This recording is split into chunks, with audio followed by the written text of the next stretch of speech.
Prologue. The final hour. The crowd gathered in the central square, beneath a storm of electric color. Vendors shouted over one another. Children sat on their fathers' shoulders, waving glowing sticks through the freezing air.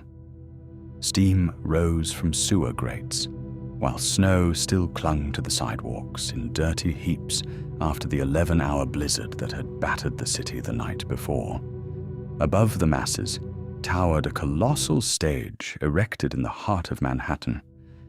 Floodlights crossed like celestial swords through the winter haze, while giant LED screens flashed advertisements, countdowns, and smiling faces drunk on anticipation. The DJ's rave music suddenly died. The silence struck the square harder than thunder. One by one, the surrounding lights dimmed. Buildings vanished into darkness. Street lamps blinked out. Even the screens went black.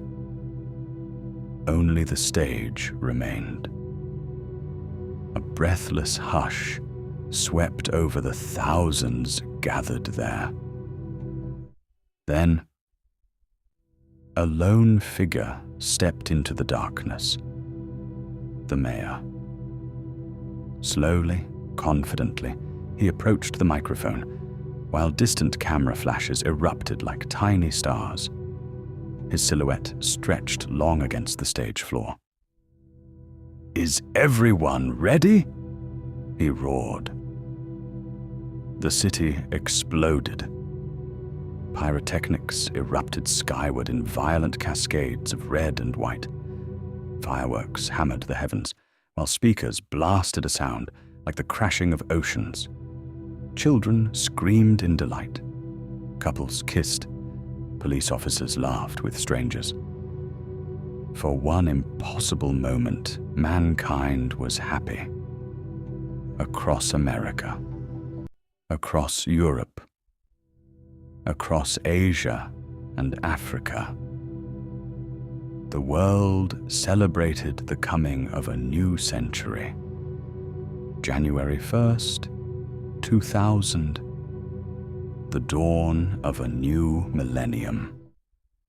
But high above the square, on the rooftop crossbeam of an old cathedral overlooking the celebration, two figures watched in silence. A woman stood at the ledge, unmoving. Her long black coat drifted in the icy wind. Pale silver eyes gazed down at the crowd without emotion. Behind her sat a man perched casually atop the stone railing, hands in his pockets, smiling. "Look at them," he chuckled darkly. Celebrating their own destruction. The woman did not answer immediately. Snow drifted between them.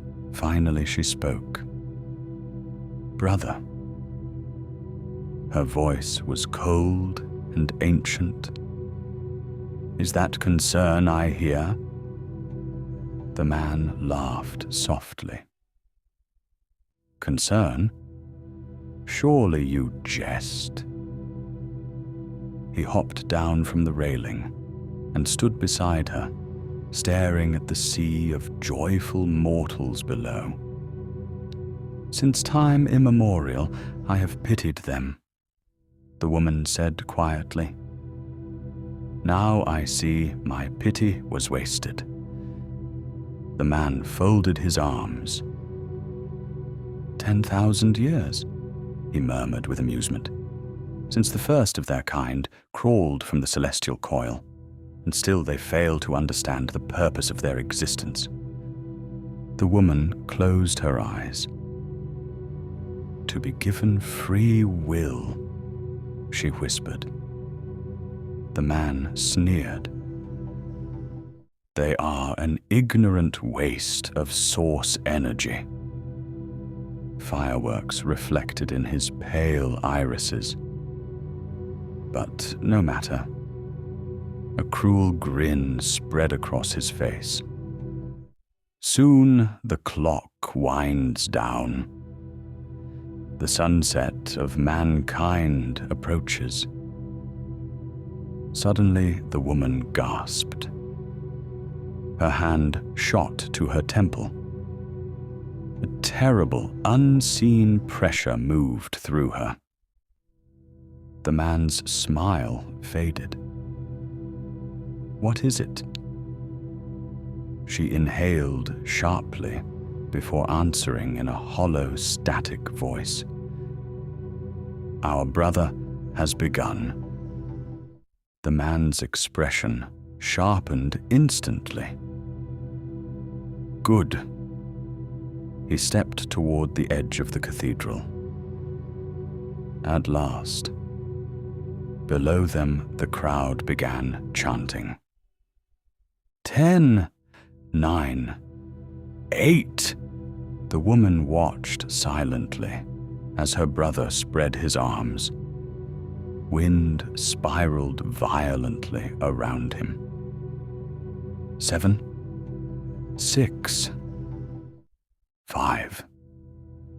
"He will retrieve it momentarily," she said. The man smirked. "I hate riddles in the dark." 4, 3. He stepped from the cathedral ledge and fell. But before gravity could claim him, the wind exploded outward beneath his body like wings. 2, 1. He vanished into the night. "Happy New Year!" The city erupted in ecstatic screams. Fireworks consumed the sky. Sirens blared. Church bells rang across the frozen bay. And somewhere beyond the celebration, something ancient seemed to have awaked.